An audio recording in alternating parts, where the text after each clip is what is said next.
Now there are a lot of really cool and interesting levels in Crash Bandicoot 4, and I think you're gonna agree with some of these levels in this video. We've already talked about the worst levels in this game, and today we're gonna go to the positive side and talk about the 10 best levels instead. And do note that I'm not going to include boss fights, as that will be in a separate video.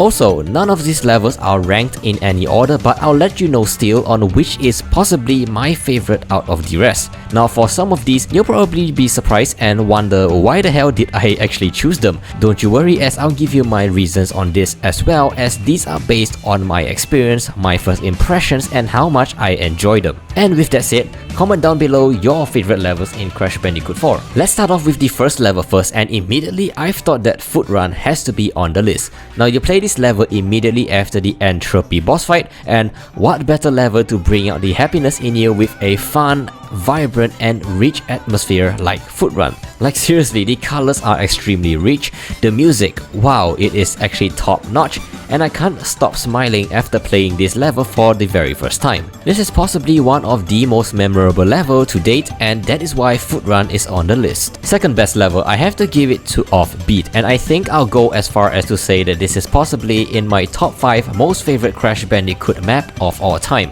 You see, the first time I played this map, the circus atmosphere immediately clicked onto me, and I felt an overwhelming sensation of fun from here. And this is one of the levels that made me really want to play it through slowly and sink everything in. You have the obstacles that attack based on the rhythm of the music, which is really fun, and the circus theme just makes it wild and makes you go wow at every corner, and you have references and Easter eggs that makes you appreciate the level even more. But even with all of those, it is quite a shame really, because I don't know why, but it is the one and only level of this kind. You have multiple themes like swamps, futuristic city, outer space, pirates, industrial, snow, and all of them actually has multiple levels tied to them, so you can replay the same theme more than once. But as for Offbeat, it is the one and only circus theme, and after completing it, I remember wondering, wait, that's it? All in all, I think you know why I love this level so much, and even though that it is the only circus themed level, that makes me appreciate it even more. Third best level, give it a spin. Now I love Akano, and it is my favorite Quantum S out of all 4 of them. It is the very first level you play as Akano, and I was really looking forward to playing this map for the very first time because I really wanted to test Akano out.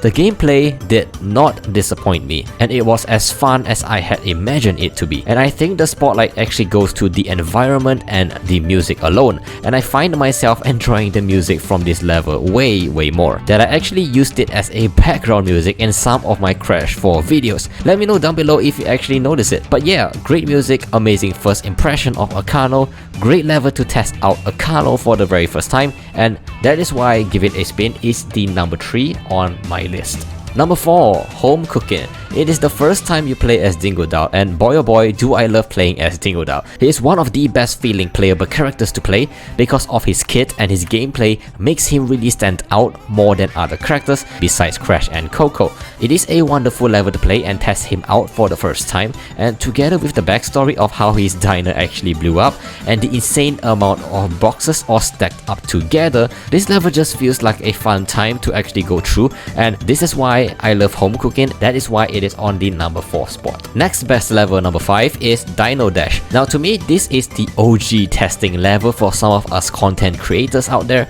as it is one of the very first 3 levels that we get to test out when Activision sent us the code. I remember being blown away by the visuals, the lighting, the particle effects of the lava, and the dinosaur chase scene. And even when the full game is out, we have 38 levels in total, and still Dino Dash is one of the best looking one out of them. But not only that, it is a really fluid level to play, and in terms of difficulty it feels just right, and this is by far the best level in the Aegipus dimension. Next level on the list, Dragging On.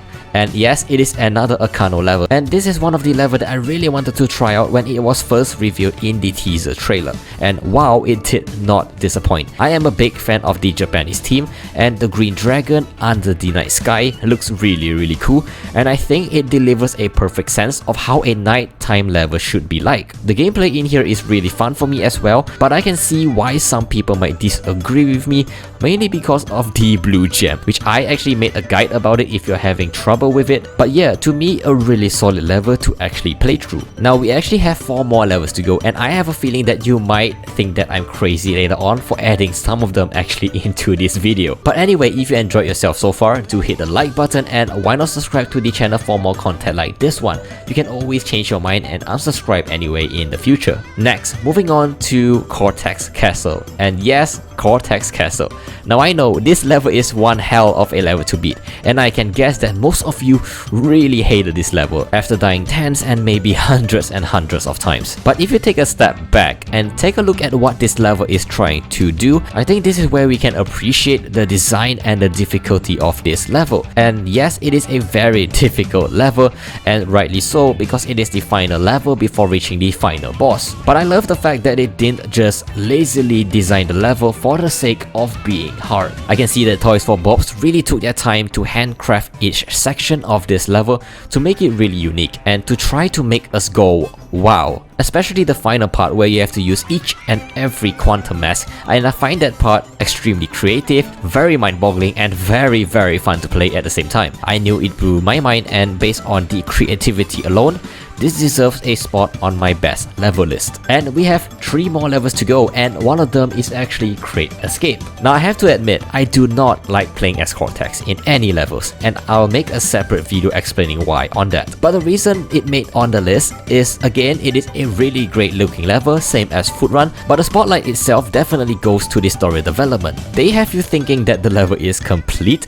and then nope, you have this one final part, really cool surprise platforming to do, and it is the one and only level that actually does this type of platforming. And I immediately thought to myself that this feels like a James Bond movie, and I kinda enjoyed the overall story development as well in this level, despite playing as Cortex. But I feel that compared to every other level, this is definitely one to steal the show. So for number 9, let's go way back to the front, and you have Insanity Peak. I know, right? How can Insanity Peak make it to this spot? Well, if it weren't for the chase scene at the end of the level, I wouldn't even consider adding it.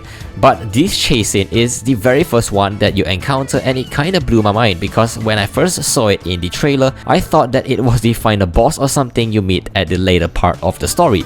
But nope, they threw him in here as the first chase scene, and I'm not gonna lie, I genuinely surprised, and it feels really high quality for the very first chase scene, and more than Dino Dash and Hit the Road apparently. And because of that, Insanity Peak is the number 9 spot on my list. Finally, we're at the very end of the list, and I'll let you know which one of them are my top 3 best levels of all time later on in this video. But let's review the final one first, and that is Out for Launch. Now I gotta say, even though Ika is really hard to play, especially in the later levels, I feel that his power is actually pretty cool, and I love this outer space theme. And maybe because that's where Oxide was cameoed as well, that made me love this level even more. It was really the first level that made you screw up your muscle memory because of how awkward it is to play upside down. But damn, you gotta admit, you feel actually really good by doing it right. And that is why Out for Launch is on the number 10 spot. So yeah, that is my 10 best levels, and if I have to pick only 3